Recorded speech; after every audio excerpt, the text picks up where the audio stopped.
Good evening, everyone. Welcome to KFAS's talk this evening. We will be talking about highlight the point of a recently published study by KFAS, funded by KFAS, on the Global Monitor Entrepreneurship.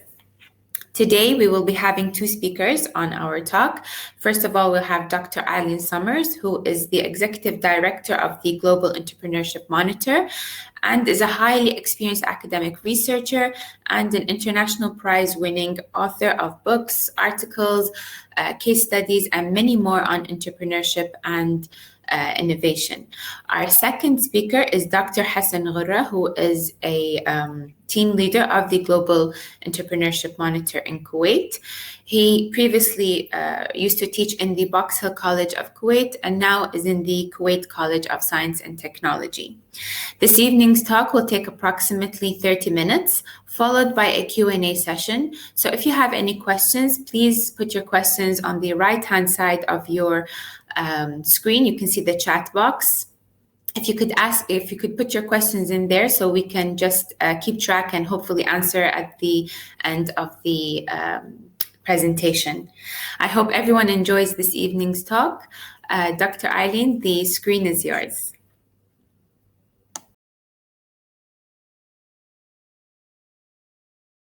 Thank you very much indeed. It's a real pleasure to be here, and thank you for this invitation to represent GEM-Global, GEM International. And I'm here today to talk to you about Global Entrepreneurship Monitor a little bit more generally first. I'd appreciate if you could put up the slides. Thank you so very much. So Global Entrepreneurship Monitor is a very interesting project because it's basically the most foremost study of entrepreneurship worldwide. When I say that, I'll be able to show you some facts and figures in a moment to prove that it is indeed one of the most serious studies of entrepreneurship that there is out there. What we do is we carry out survey-based research on entrepreneurship, but also on entrepreneurship ecosystems around the world. We're a networked consortium. Right now we have over 50 national country teams, one of which is Kuwait, obviously. And these teams are primarily associated with top academic institutions. Indeed, Global Entrepreneurship Monitor, and GEM as we call it, is the only global research source that collects data on entrepreneurship directly from individual entrepreneurs. So that does make us the steward of a very unique set of survey tools and instruments to generate data that benefit multiple stakeholder groups. How was GEM born? GEM was actually born in the summer of 1997. That's quite a while back, when a professor, Bill Bygrave, was collaborating with a professor, Michael Hay, at LBS. And then a little bit later, we had Professor Paul Reynolds of Babson College, who joined the group, bringing expertise in measuring entrepreneurial activity with adult population surveys. Initially, the idea was to create an index for entrepreneurial competitiveness that would be similar to the World Economic Forum's Global Competitiveness Index. But then GEM really began as a joint research project between Babson College and London Business School in 1999. So I said to you that I could show you some facts and figures that show the, I suppose, global impact of GEM. It's 22 years of data. This is very important because it allows longitudinal analysis in and across geographies on so many multiple levels. We carry out well over actually 150,000 interviews annually with experts and adult populations, including entrepreneurs of all ages. So far, we have collected data from 117 economies on all continents across the world. GEM presents an opportunity to collaborate with over 500 specialists in entrepreneurship research. We have the involvement of more than 300 plus academic and research institutions, and we gain support and sponsorships from more than 200 funding institutions.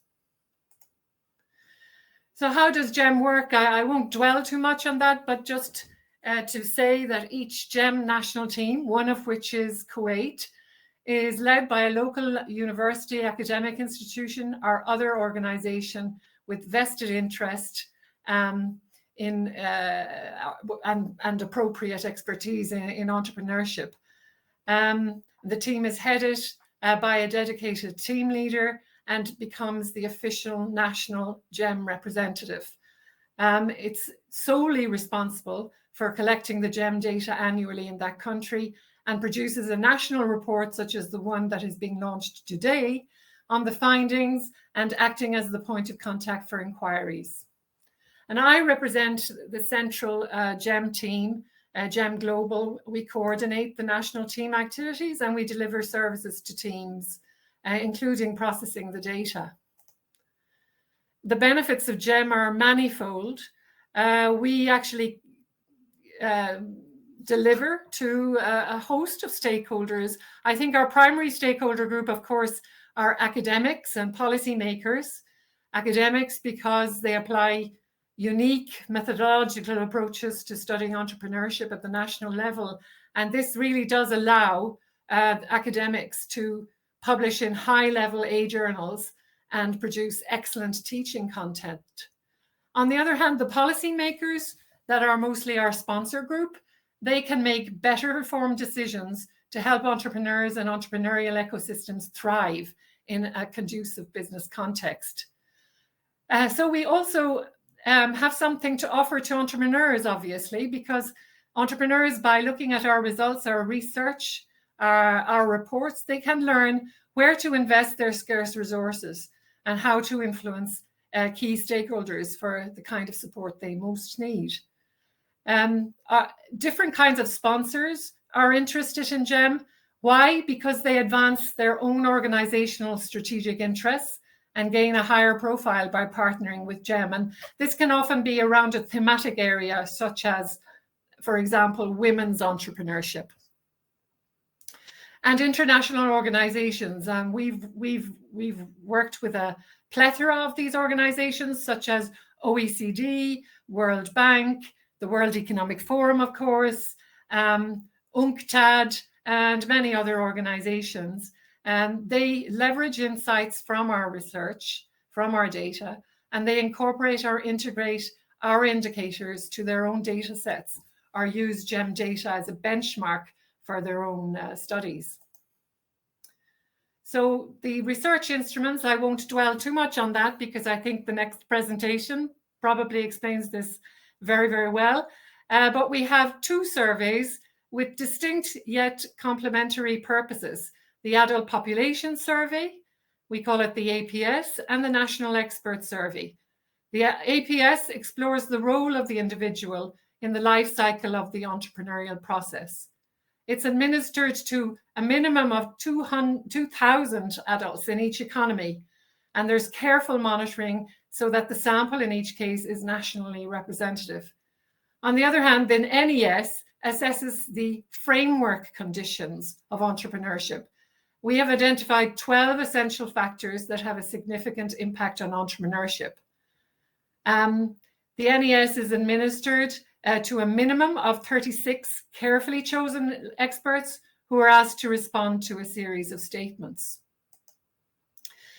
Obviously, the iconic, I suppose you could call it iconic, because the GEM-Global report is recognized by entrepreneurship researchers, academics, institutions worldwide as being the source of, I suppose, the report that gives an indication of the global state of entrepreneurship worldwide.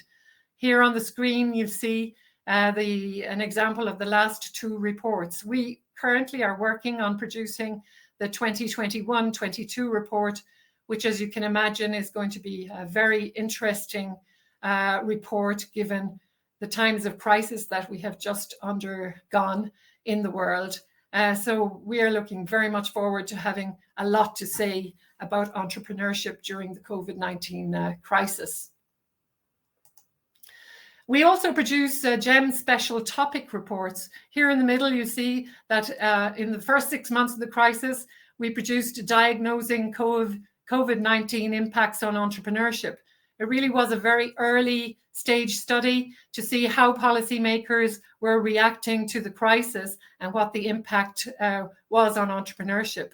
We also looked at how entrepreneurs and entrepreneurship ecosystems had reacted to previous crises, although as we know, this COVID-19 crisis is really almost beats any other in terms of its impact. We also have decided to focus to a large extent in terms of our special topic reports on women's entrepreneurship and also the Sustainable Development Goals, the impact of entrepreneurship on Sustainable Development Goals into the future.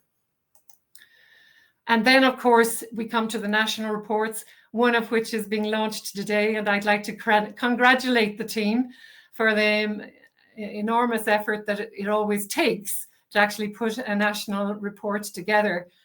So I am delighted to say that to be here and to listen to the results of the GEM Kuwait report.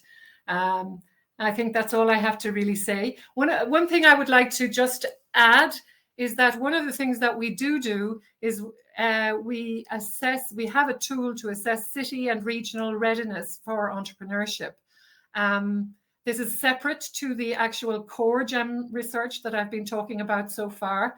And if you're interested in hearing more about that, please do feel free to contact me. And so thank you very much. And I look forward to the rest of the presentations today. Thank you.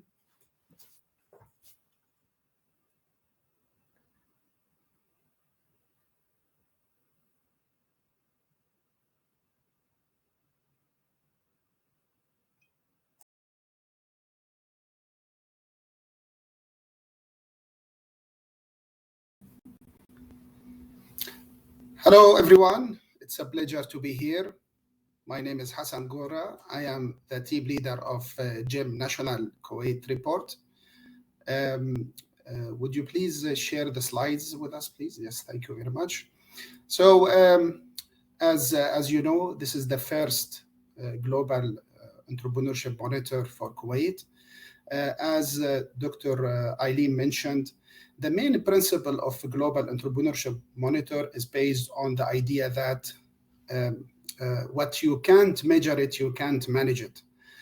We always hear about entrepreneurship in newspapers, in media, and other social media, that whether this country is more entrepreneurial than others. Well, here is the evidence. We can show it through this report and the global report. And I've seen some questions in the chat room that where can we download it?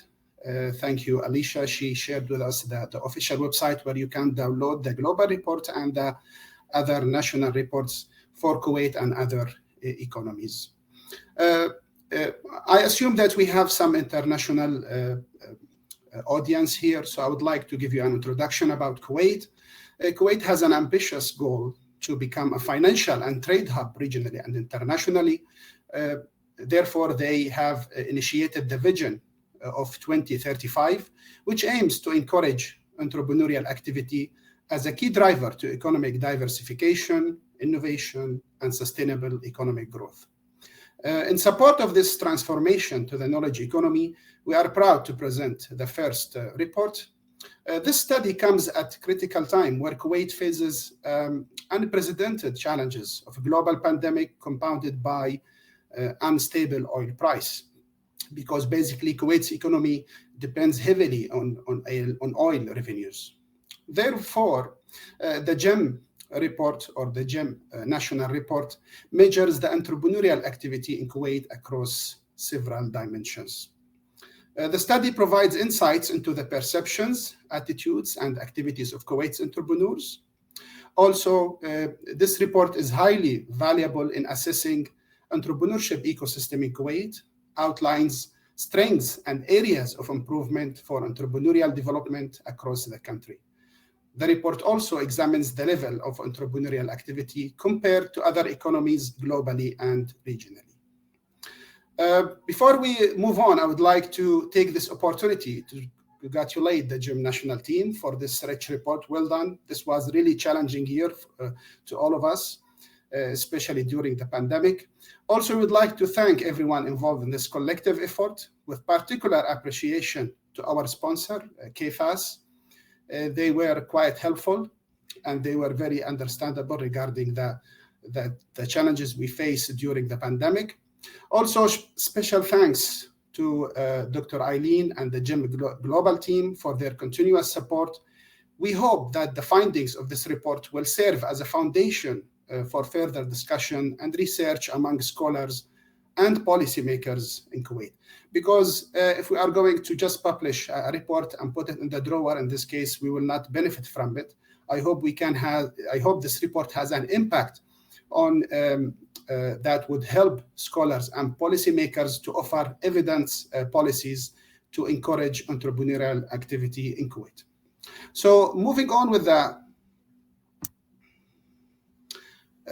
presentation, the main agenda, we are going to offer some introduction. How did we collect the data?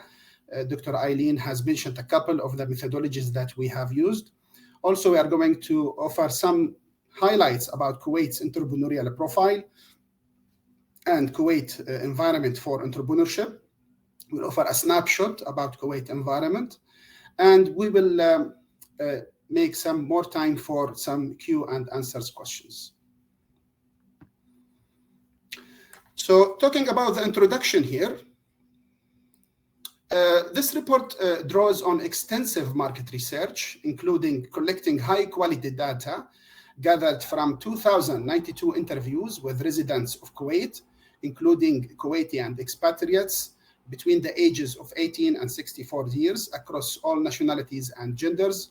Also, the data collected gathered 37 carefully chosen Kuwait national experts across 9 framework categories. Here in the last year, I believe that we have about 44 participating economies, including 8 economies from the MENA region. We have Egypt, Morocco, Iran, Kuwait, Oman, Qatar, Saudi Arabia, and United Arab Emirates. And we hope that in the future, more MENA countries can participate in this valuable report. So starting with giving some highlights about the main findings of the data collected. In Kuwait, as we all know, many businesses have been severely hit hard during the pandemic. So the Kuwaiti government took strict measures to contain the COVID-19 spread, resulting in a combination of travel restrictions, mandatory business closures, and supply chain disruptions. As a result, small, medium enterprises have been struggling to pay salaries and rent expenses without reducing payroll or making layoffs. This is mainly in the retail, hospitality, travel, and transportation sectors. However, during the economic, social, and health turbulence, entrepreneurship has responded to these shifts, since entrepreneurs are keen to exploit opportunities. And we can notice from the table that 60%, about 60% of adults, they are seeking to pursue new opportunities due to the pandemic. In the 2020, the adults population survey that Dr. Eileen spoke about in the beginning, they focused on both starting or running a new business and those owning and managing established businesses. They were asked some questions about the impact of the pandemic. So the GEM report, the GEM team dedicated a special questionnaire in regards to the pandemic and its effects on entrepreneurs and entrepreneurial activities. As we can see in the table, 54% of adults in Kuwait between ages 18 to 64 reported that their household income had suffered an overall loss in income because of the pandemic. However, one point of optimism is that 8% of the Kuwait population reported an overall increase in their household income due to the pandemic. the second highest among all Middle East and Africa GEM participating economies. Among those surveyed, Kuwaiti nationals are less likely to be affected by the pandemic than the expatriates.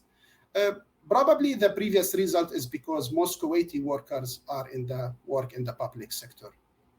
Also, about knowing an entrepreneur, talking about the second indicator, knowing an entrepreneur is essential because it can grow the entrepreneurial activities in a particular economy.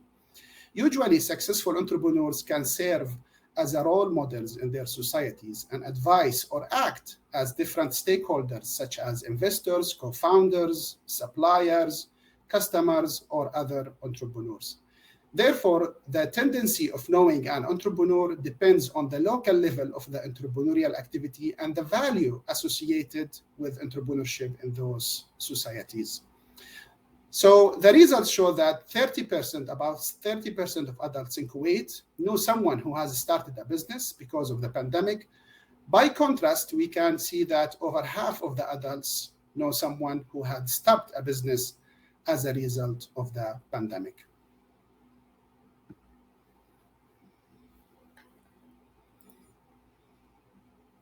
As with the adult population survey, as we discussed earlier, here also GEM focused on they dedicated or they inserted 2 extra blocks of relevant questions to the national experts.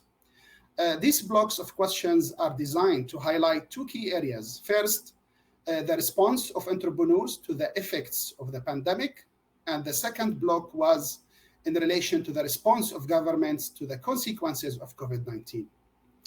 The new questions related to the entrepreneurial response in the national experts focused on whether entrepreneurs are introducing new ways of doing the business, maybe promoting working from home, adjusting their products or services, or probably identifying new opportunities, or are increasing cooperation with other businesses, including global projects.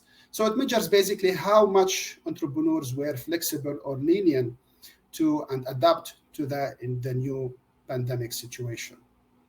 The second block of new questions to national experts focus on government responses to the consequences of the pandemic, whether governments are effectively helping business to adjust, or are helping to avoid the loss of the firms, or are effectively protecting workers and customers, or whether governments are increasing digital delivery of regulations. Looking at the figure, we notice that it clarifies that the national experts see that entrepreneurs themselves are responding substantially more proactively than governments, except for Saudi Arabia. In Kuwait, in response to the double effect of COVID-19 crisis and lower oil prices, the Kuwait government has taken several measures to mitigate economic damage. For example, the Central Bank of Kuwait has adopted several monetary policies to support the private sector. These measures focus on extending the loans and financing the banking system by reducing regulatory ratio requirements in terms of liquidity, capital adequacy, and lending ratios. However, the private sector has reservations about the government's response to the economic consequences of the COVID-19 pandemic. Well, the future reports, and we hope that we can move on with this report, it will be interesting to see if a lower rated response to the pandemic for both entrepreneurs and governments, in particular economies, will go through severe economic hardship. Future studies will report if these economies experience more significant economic damage or take longer to recover from the pandemic.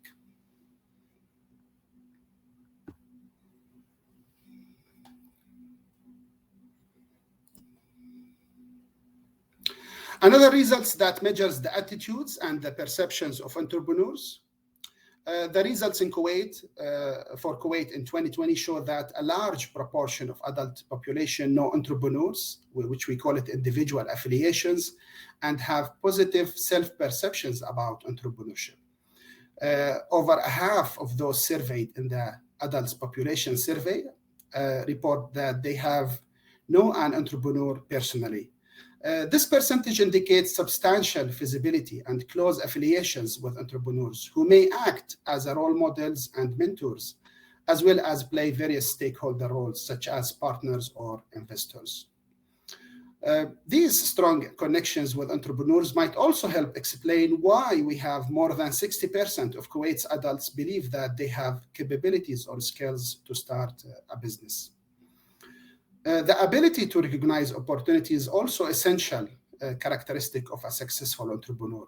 Recognizing those opportunities needs both observational awareness and imagination to analyze the business environment. Here, the table shows that a high percentage of people in Kuwait, almost about 63% of the adult population, see good business opportunities in the next 6 months.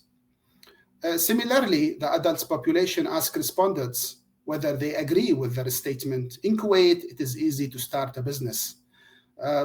Surprisingly, against what we have here in the media, almost 65% of adults feel it is easy to start a business in Kuwait.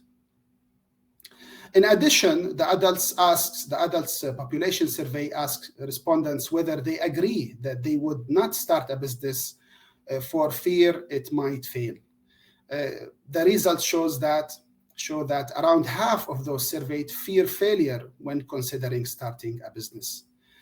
Therefore, since taking risk is an essential cultural value associated with entrepreneurs, the previous indicator needs attention from policymakers because from the educational perspective and the media coverage, it is important to reduce this indicator to enhance entrepreneurship at the national level. The intention to start a business also can be an essential indicator for the level of entrepreneurial ambition in an economy, as well as a potential leading indicator for early stage entrepreneurship. The results show or illustrate that the proportion of adults intending to start a business in the next 3 years in Kuwait and the participating economies in the MENA region. Also, among the countries featured, Kuwait has the highest proportion of adults who are intending to start a business in the next 3 years, followed by Oman and Egypt.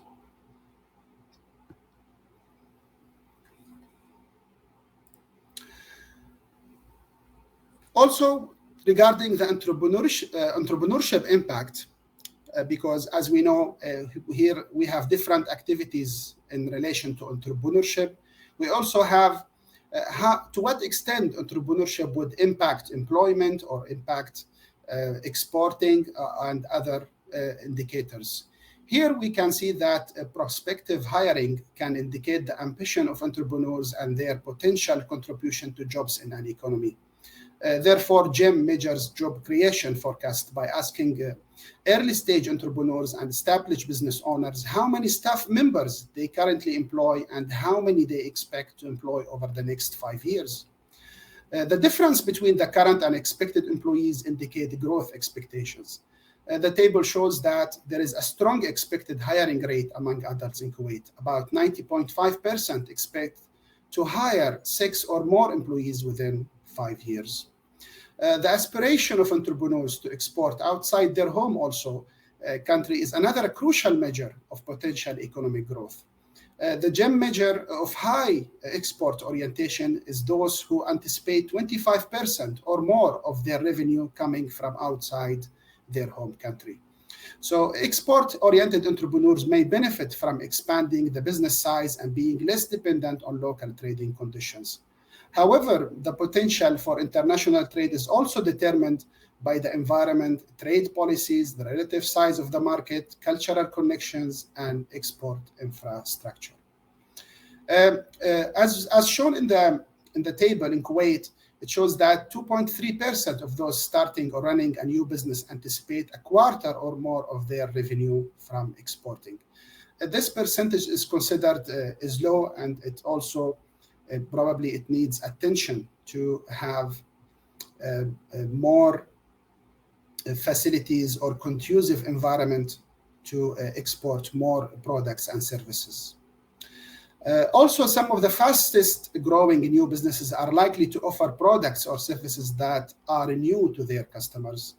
Therefore, however, as you know, when we talk about innovation, what's considered innovative in a country, it is not considered as innovation in other countries. Therefore, innovation can depend on who's evaluating the product or the service and whether customers locally, nationally, or globally would consider it to be new. So, for example, one way entrepreneurs offer innovation to local customers here in Kuwait, for example, is to bring new products or services from other areas or from abroad. Therefore, what we can see that the results suggest that most entrepreneurs and established business owners have not introduced innovations into their markets. The previous finding is consistent with the Global Innovation Index, which measures the openness and readiness of countries' economies for innovation, which shows that Kuwait ranks 78th of 131 countries. Therefore, the most critical problem for private sector innovation in Kuwait is the general lack of skills and resources. So probably we need to initiate new policies that would help to bring new talents and to generate more innovation into the country. Therefore, firms have few incentives to invest in a risky, long-term and skill-intensive research and development activity. So that's basically the main indicators here. The last one, which talks about industry. Here, the industry for the business services, including the technology services also, it holds about 17% of adults population. This is also needs to be because the ranking is among 24th place among the 43 participated economies. So this is also needs more attention.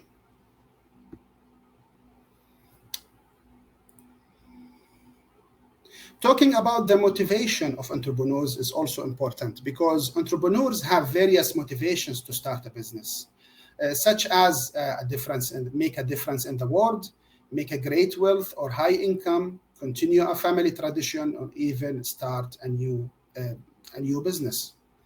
In other ways, it may simply be the means to an income in the absence of alternatives.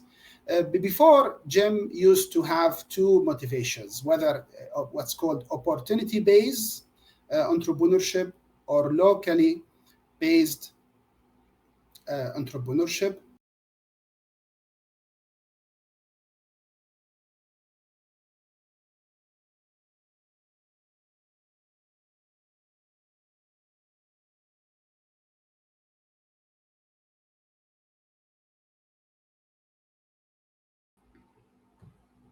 Hello, can you hear me?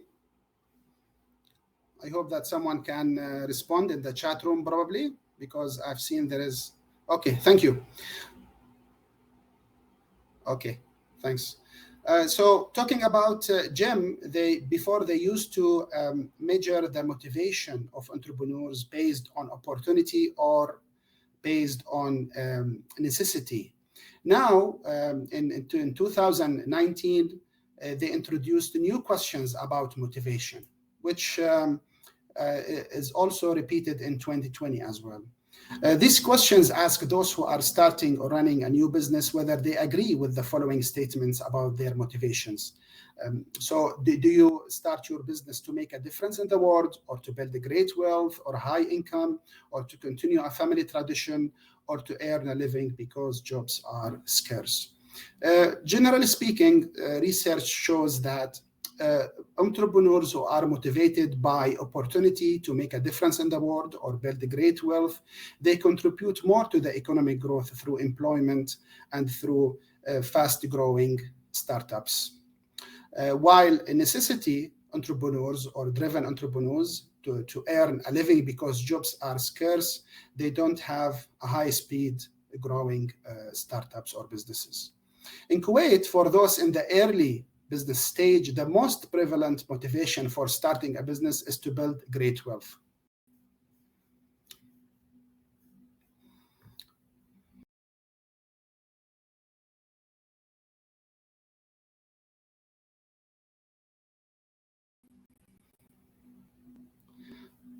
Okay. It is recovered. Thank you. I think now you can hear me.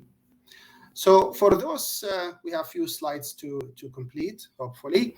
So in Kuwait, for those with the early stage, the most prevalent motivation to start a business is to build a great wealth or very high income. In this case, entrepreneurs are more likely to cite this motive, suggesting that those starting business in the current environment see an opportunity for high financial gains. The second most cited reason for early or to start a business is to earn a living because jobs are scarce. So probably maybe you may wonder, why do we have like the highest one is to build a great wealth and the second one is based on necessity? Well, we digged more further, deeper, and we found that the higher level for this motivation among early entrepreneurs could reflect a different environment for starting a business. So we tried to make a difference because, as maybe some of you don't know, Kuwait has a large number of expats. About 2/3 of the population here in Kuwait, we have expatriates. And if we divide this percentage among expatriates and local people, we found that local people, they tend to build their businesses to have a great wealth or very high income. While expatriates, they open their businesses out of necessity because jobs are scarce. So that was probably an explanation or interpretation. Why do we have the highest one was the motivation to build the great wealth, and followed by to earn a living because jobs are scarce.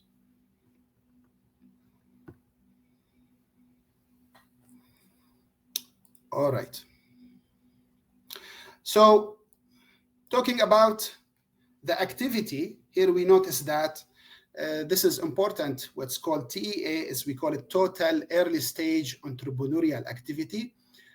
We found that this is important indicator because it shows that we have about 19% was the highest of all peer GEM Middle East economies of the respondents involved in TEA. Part of the TEA, we found that 61% of those total early entrepreneurial activity indicated that they saw new opportunities as a result of the pandemic. To interpret this indicator, we found that this is a positive sign for Kuwait's recovery, as it appears reasonably high proportion of aspiring entrepreneurs do end up becoming early stage entrepreneurs, as evidenced by the TEA rate, total early stage entrepreneurial activity. This factor, combined with what we have discussed about a strong expected hiring rate among adults in Kuwait, about 9.5% expect to hire 6 or more employees within 5 years, indicates a significant amount of entrepreneurial potential could be directed into Kuwait recovery. So this is an important indicator, especially for the TEA percentage.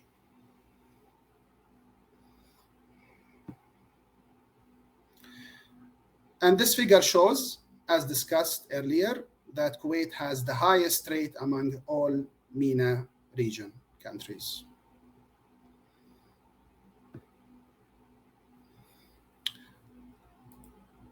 The last slide, we will talk about the national or the entrepreneurial environment or conditions in Kuwait.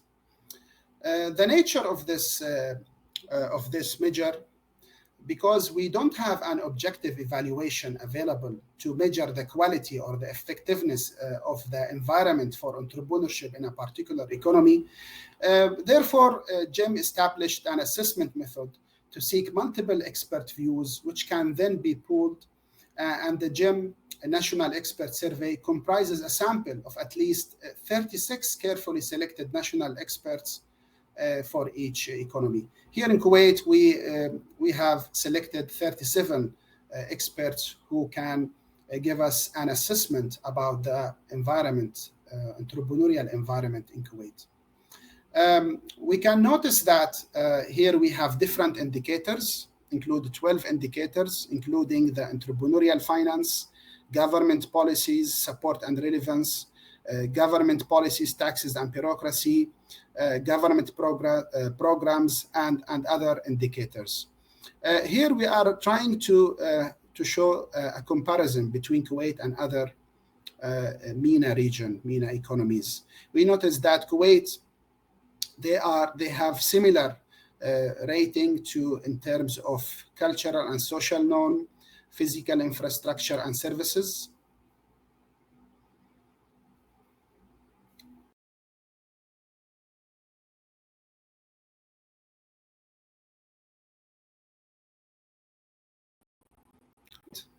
And also we have a commercial and professional infrastructure, plus also relatively similar to the internal market dynamics.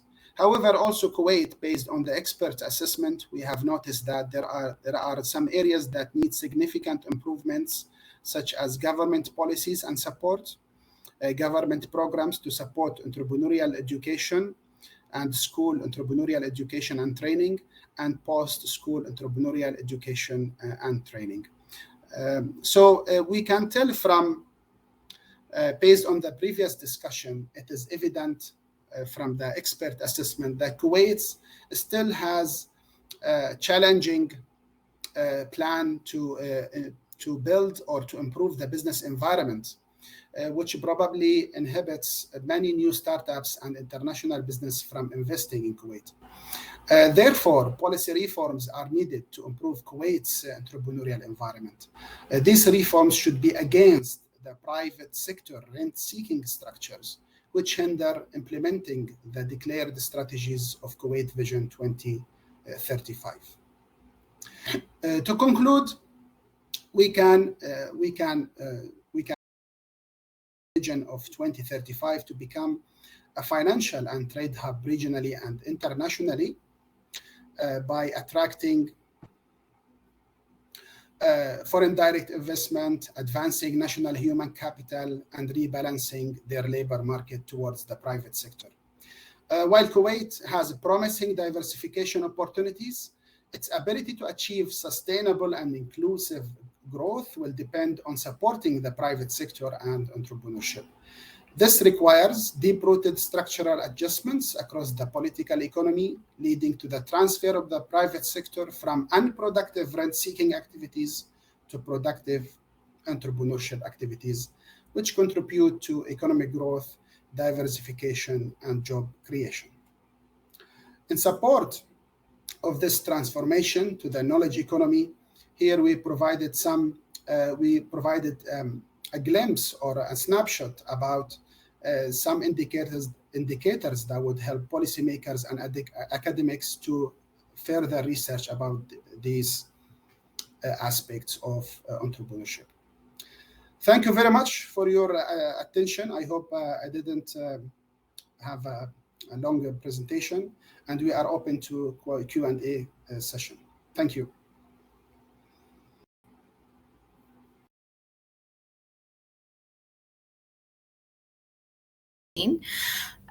We have a couple of questions. Okay, so the first question we have is, how did you select a nationally representative sample? So whoever would want to answer that question.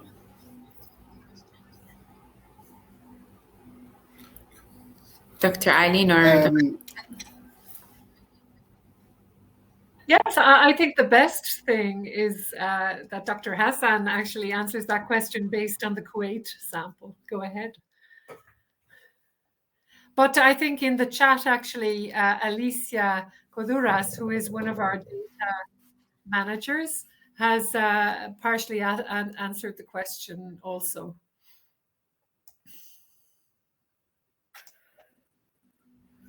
Yes, thank you for the question. I believe it is basically it's a standard methodology that we follow and we implement across the across the different economies.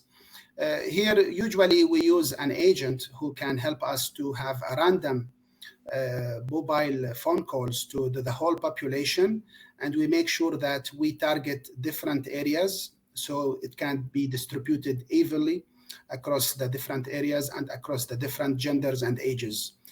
By doing so, we can make sure that our data collected are valid and reliable. Yes, if I could just add to that, I think one of the most important criteria for any GEM team is to select a really excellent vendor to work with who ensures that this representative sample is actually, the methodology is actually honored. And then at GEM-Global, we have a small but very effective, I hope, data team that really works with the individual country teams to make sure that there's representativity. So there's a kind of evaluation and monitoring right through the process. Yeah. Our next question is, as an international corporate lawyer in Kuwait, my question to the guest is, what are the main legal challenges cross-border entrepreneurial ventures confront? And in your opinion, how to overcome these challenges?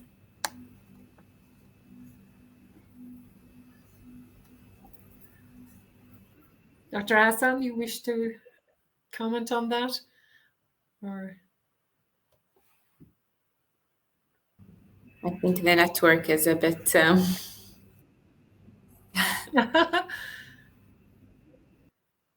I mean, I guess this is a very focused question on legal challenges for entrepreneurs when they're operating cross borders. So we would really have to look at it from an individual country perspective, because of course those legal challenges are very often very country specific or region specific, as is the case of, for example, of the European Union. We don't assess this only except through, the parameters that you have just seen, that Dr. Hasan just showed you in terms of, the dimensions of a healthy business context for promoting entrepreneurship. So I really don't think we can give you a detailed response on this, although perhaps now that he's back, perhaps Dr. Hasan would like to comment on that, at least from the Kuwaiti perspective. Yeah, I think, thank you for this raising this question, because to be honest with you, we don't measure this one specifically about the legal challenges. However, we focus on the regulations. Do we have, like, for example, in Kuwait, strict regulations, or is it doing the business is conducive to entrepreneurs and startups, generally speaking?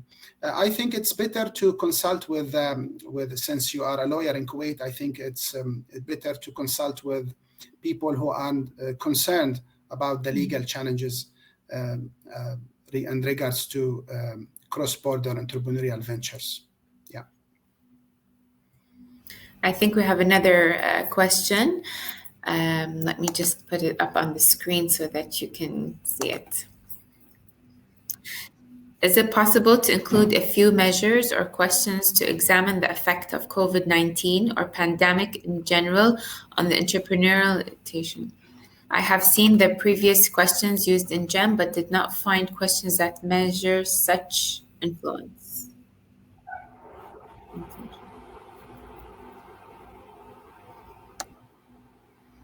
Well, I guess this year, we have included questions to measure the effect of COVID-19 on entrepreneurs and entrepreneurship. One of the, I suppose, difficulties we face is adding questions to the questionnaire. As you will have heard from Dr. Hasan, it's a very, very full questionnaire. And if you know surveys, you will know that it's increasingly more and more difficult to get people to answer questions of surveys, especially in today's digitally aware universe. So I think, yes, we have included, and in this coming 2021-22 global report, we're totally intending to look at the effect of COVID-19 on the and the pandemic in general on the entrepreneurial, not only the intention, but also the context. Do you want to add to that, maybe? Yes, I think based on the experience that we had during COVID-19, I think although that we have a few questions, they were really specific and to the point. Also, they targeted different audience. We focus not only on individuals, but also we focus on government's response to supporting entrepreneurs during this pandemic. So I think although they were limited or specific questions, however, they were very effective in regards to show us, to offer a better understanding of how would COVID-19 affect, or how did COVID-19 affect entrepreneurial activities in a certain economy. I mean, we're really excited, I think, throughout the entire consortium, because although we had some effects in the last global report, I think really it's this next report that will really show the full impact of the pandemic. And so it will be, watch this space, it will be issued in February, at least the global report, and then we will have the national reports during the year thereafter. But it should be a very interesting read. This evening. Thank you so much for your presentation. And I hope everyone enjoyed the talk. Hopefully it will be up on our KFAS's YouTube channel, and you can also view the report, the Kuwait report, on the KFAS website. Thank you so much. Have a good evening. A real pleasure. Thank you so much. And thank you for your moderation. Thank you. Okay.